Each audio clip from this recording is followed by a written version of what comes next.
Hello. Good morning slash afternoon. It's so weird that the camera flips and I, it's so weird. I don't know how to change it. It makes me so confused because it's like the other way around. Woo! It makes me look backwards. It's so strange.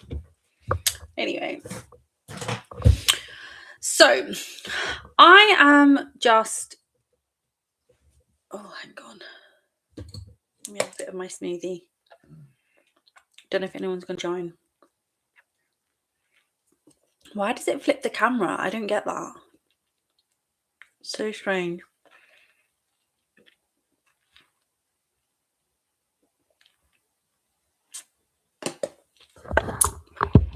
Put this here.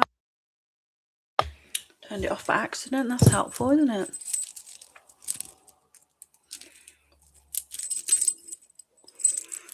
Oh, jangly necklaces, all totally tangled up. Let's see if anyone joins. Oh, for God's sake. So annoying. Ooh. Sometimes I wonder if layering necklaces is worth it. I mean, it looks good, but then, my God, they get tangled and... There we go. We're getting there, I think.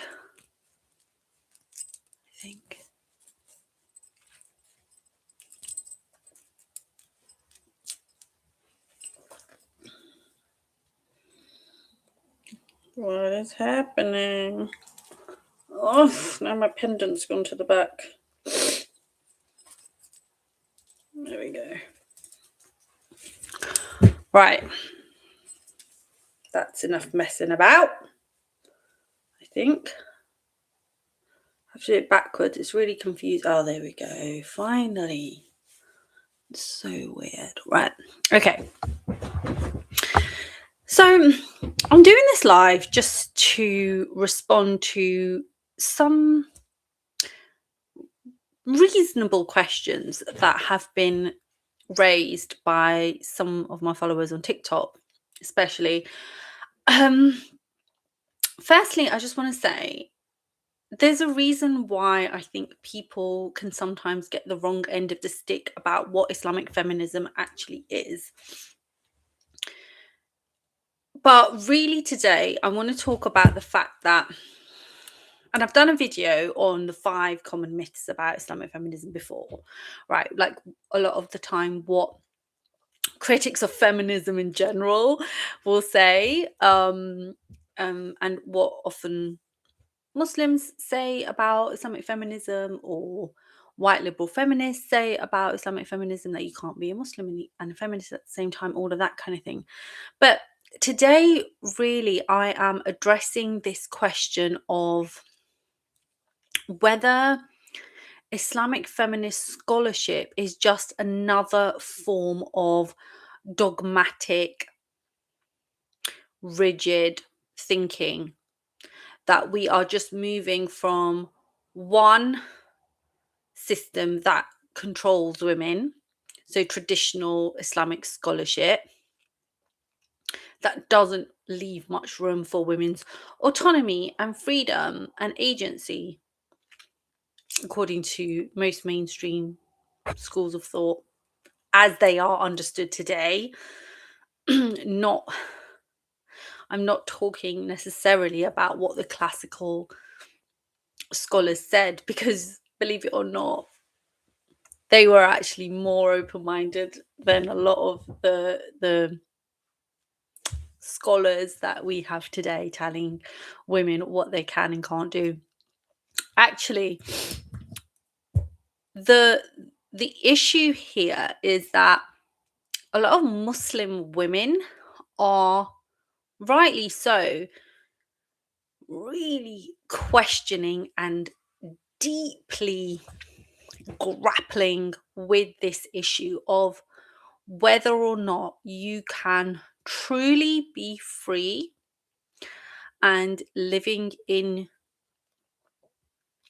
your own alignment and authenticity as a human being, as a sovereign soul, if you are living your life according to a set of rules and regulations imposed by an external structure, socially sanctioned structure, such as a religious institution.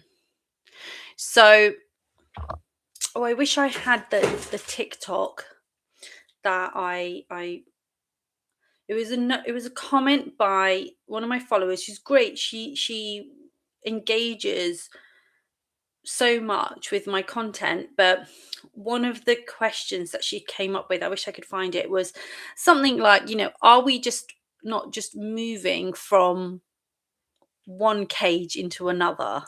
Is Islamic feminist scholarship not just that same, slightly different with system?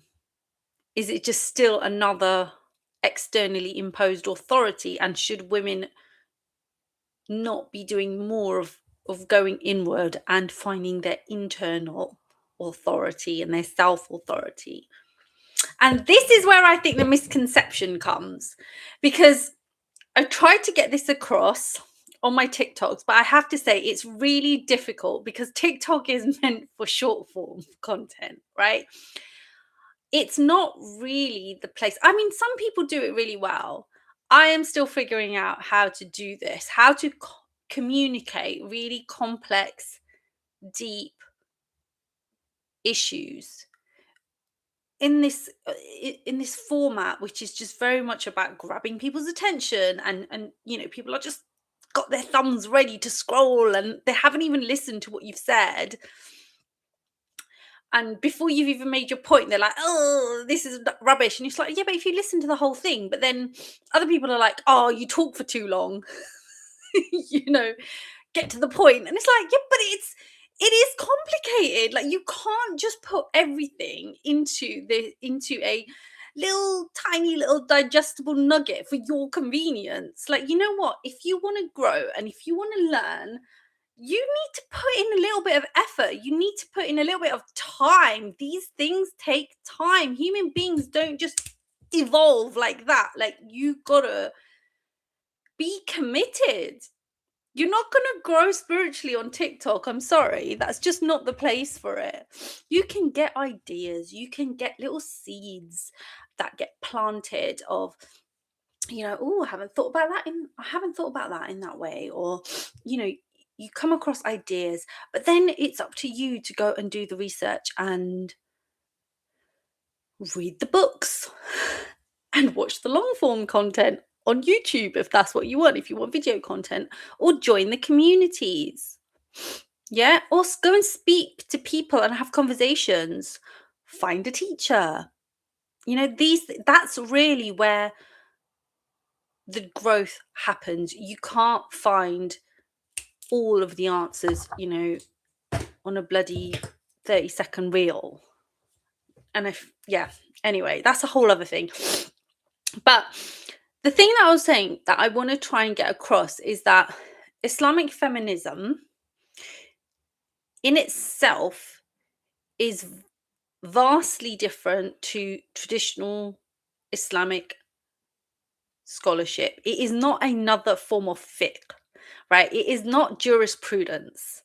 It is not an alternative to male. It's not just like female scholars making new rules for women. It's nothing like that, right? It's actually a methodology. It's an approach. It is it's a way of being, actually. It's a way of cultivating curiosity.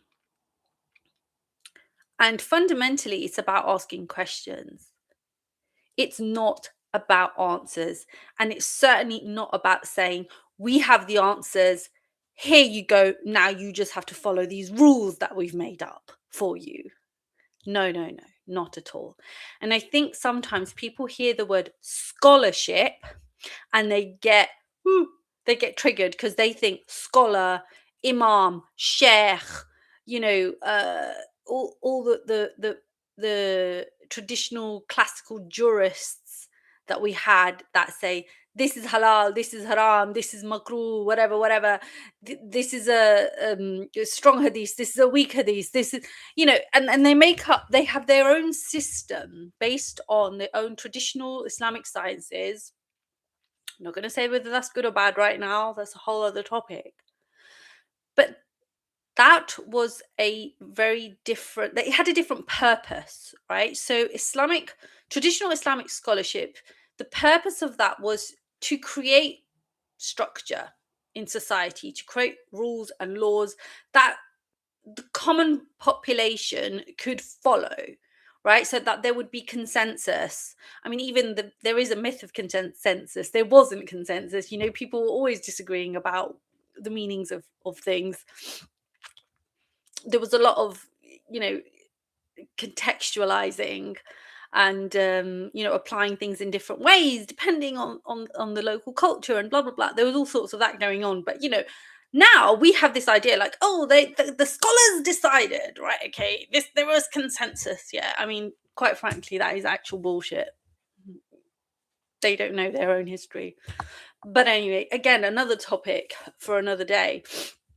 The point is that whole process existed because Islam was growing as a community, as an empire, spreading. People needed rules, they needed laws, they needed a system by which to live by, right? Okay, to provide justice and fairness and all the rest of it, right? That is not what Islamic feminist scholarship is. And actually, that is not what any scholarship, the way when we talk about scholarship now in modern academia, scholarship is not about rules. Scholarship is about questions. It's about pushing the boundaries of what we know. It's about sitting there and going,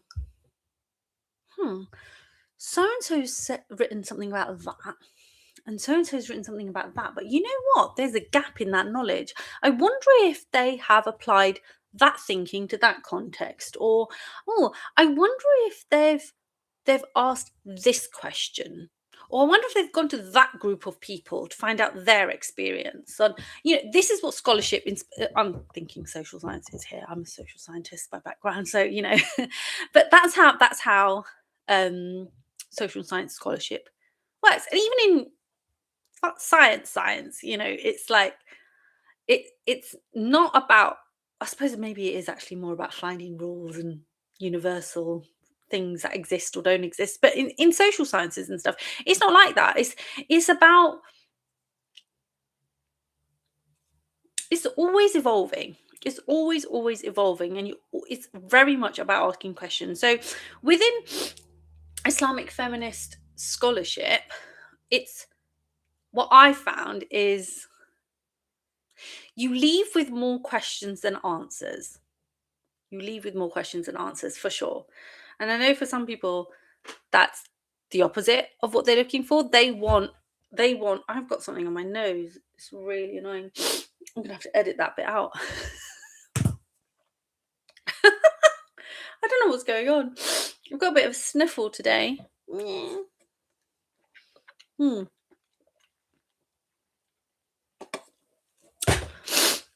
But yeah, so I know some people like that structure. They want to know for sure, what does God say about this? What does Islam say about that? What does the Quran say we're allowed to do or not do? And they want that clarity and that absolute black and white, yes or no. Just tell me and I will follow it, kind of thing, right? That is absolutely not what Islamic feminist scholars do. They just open the debate. They expand our horizons.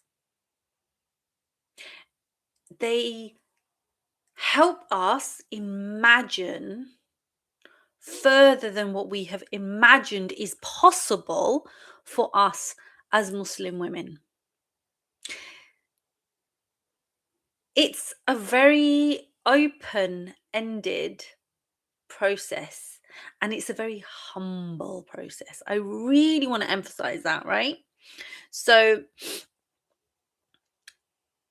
Islamic feminist scholars will never say, I have done the research and this is what I have found and I am right. And they were wrong. No, it's not about it at all. There is a humility embedded in the methodology itself. It is always about saying, hey, have we looked at inheritance from this point of view?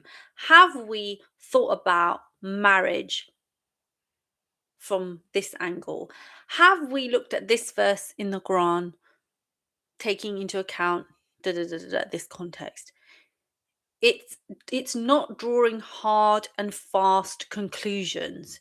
It is not creating a new framework by which we all have to live by. It is giving us options. It is giving us possibility, right?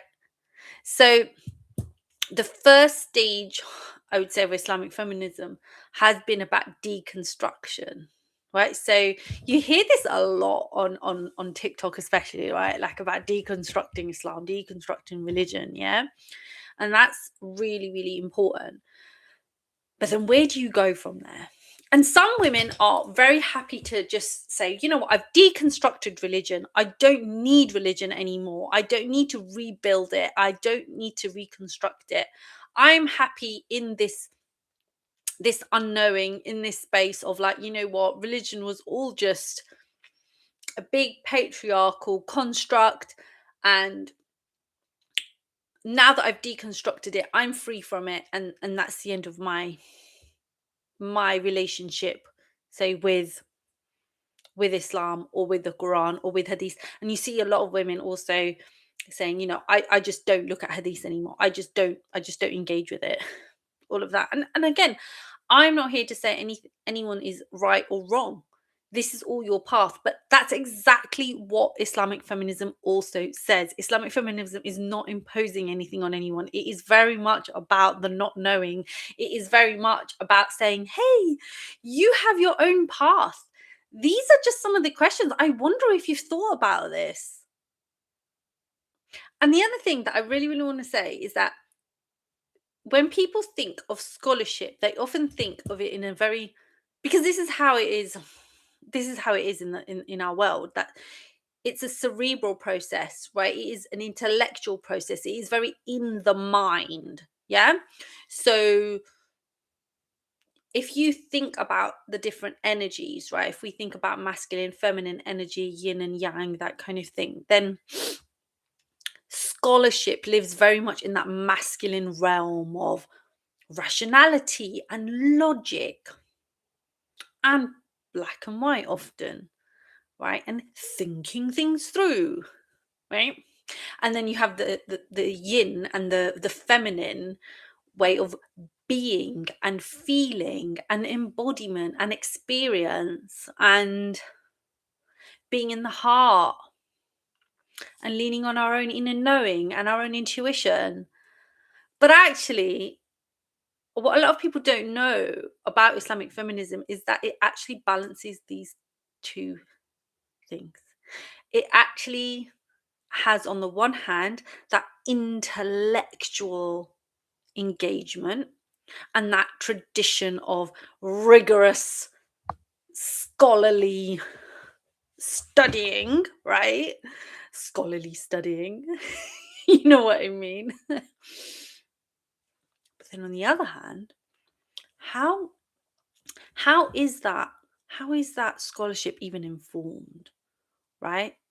And this is feminist methodology across the board in social sciences, right? We also emphasize these two things, right? Lived experience experience of women, what they actually go through, what their bodies undergo, what their stories are.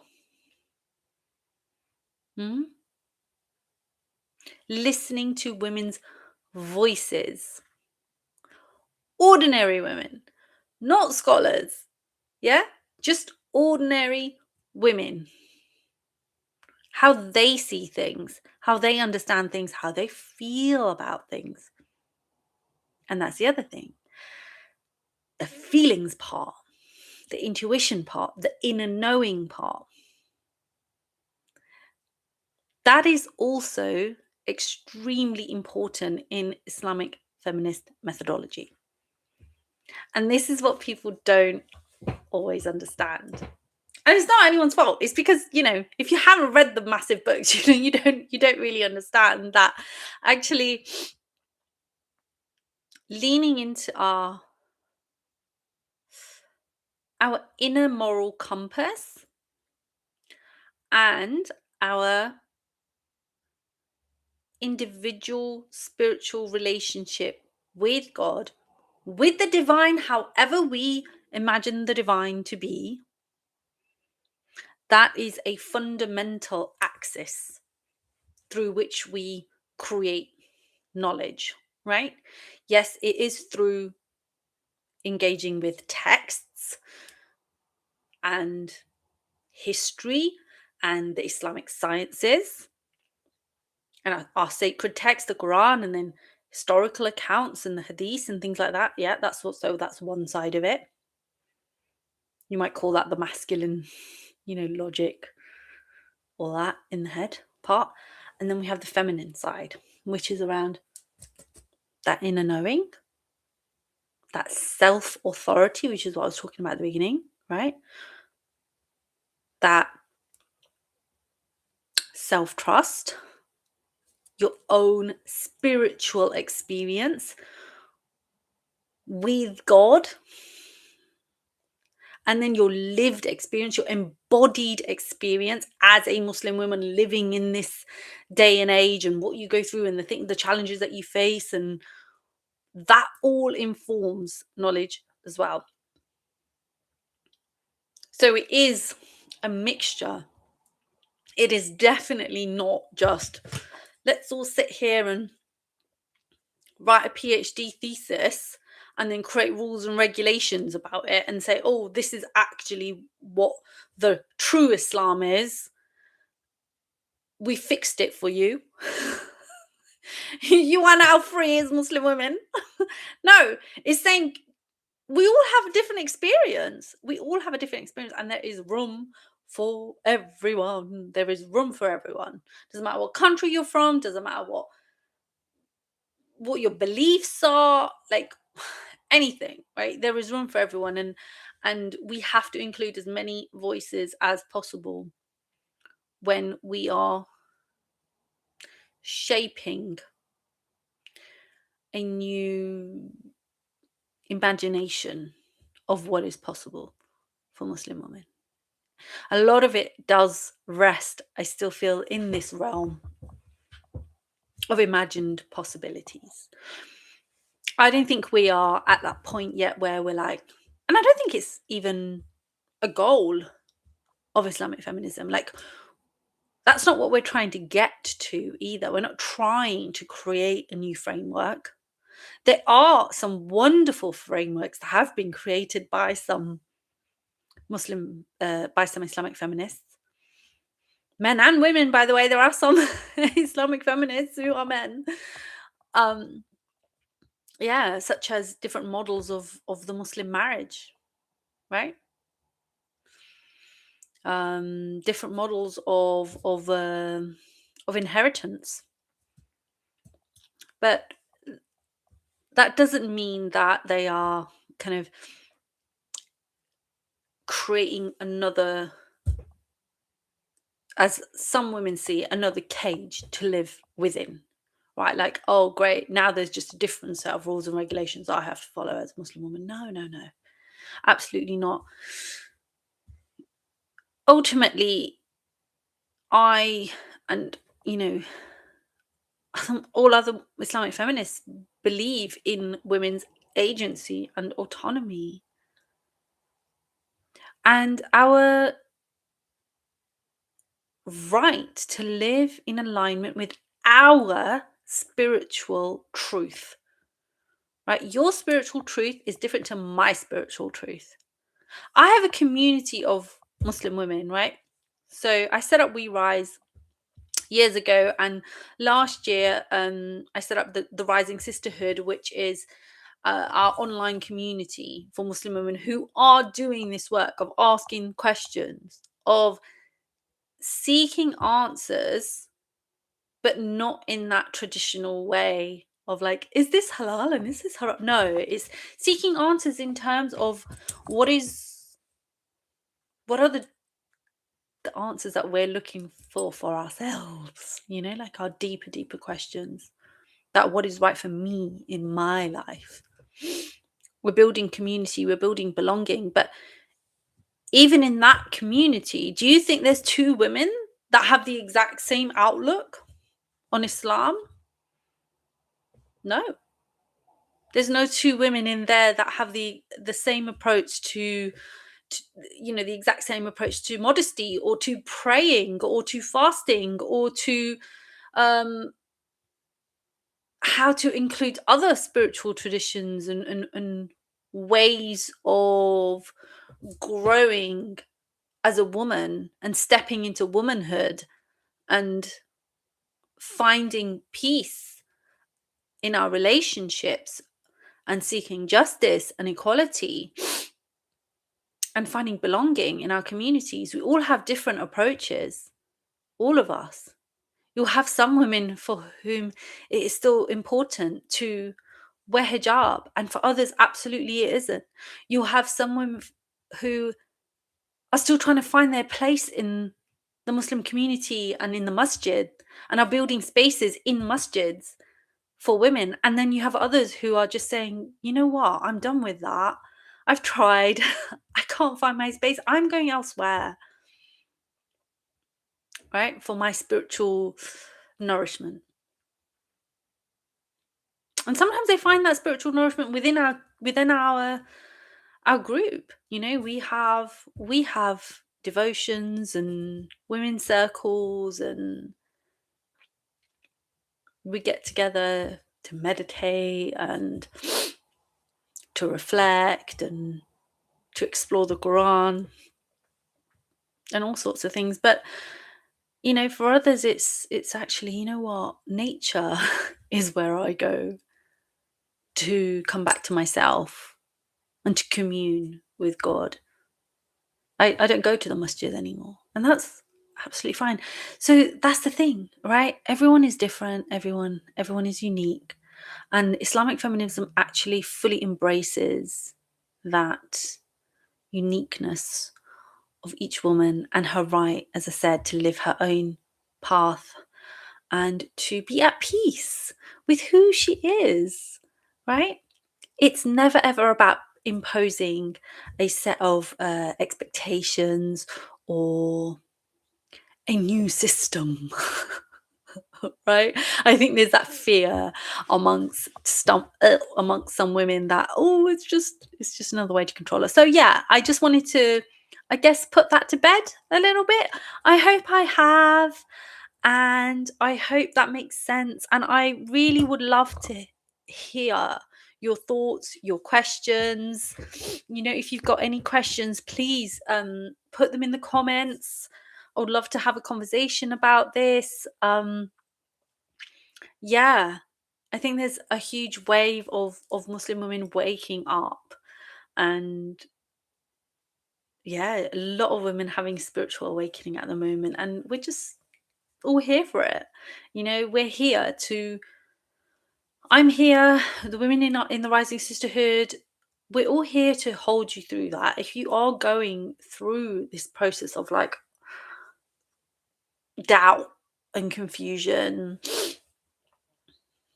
and questioning and unraveling and falling apart and running away and rebelling, or whatever it is. These are all completely valid responses to this process of spiritual awakening. When the divine is coming through and awakening something within you. That's what spiritual awakening is, right? It's often very spontaneous. It just happens. You wake up and you go, hang on, something's not right. It just doesn't feel right. Spiritual awakening is not a pleasant experience. I need to do a whole other video on that for sure. But yeah, I just wanted to, I guess, comfort and reassure women who might be coming across my content or anyone else's that is speaking about Islamic feminism, and you think, oh, but is it for me? Personally, I feel like it is a really valuable part of that spiritual awakening process to engage with our texts, with our traditions, yeah, and to ask those questions and to see what's possible without being boxed in. Right, that's the whole process. And you know what? Some women might just totally skip over this part. They might just get to the part where they're like, I'm free. I don't need any religious structure anymore. I don't need any rituals. I don't need any books to tell me what to do. It's just me and God, and that's it. And I'm good. And again, that is completely your path and your prerogative, right? But I just wanted to clarify that even that path is still within what Islamic feminism teaches, if that makes sense. Because Islamic feminism, like I said, is all about embracing that individuality and creating space for more autonomy for women and letting them choose their spiritual path. Yeah. All right. So yeah, let me know, what are your questions? What are your concerns? And yeah, where are you? I guess I want to know, where are you on that spiritual journey?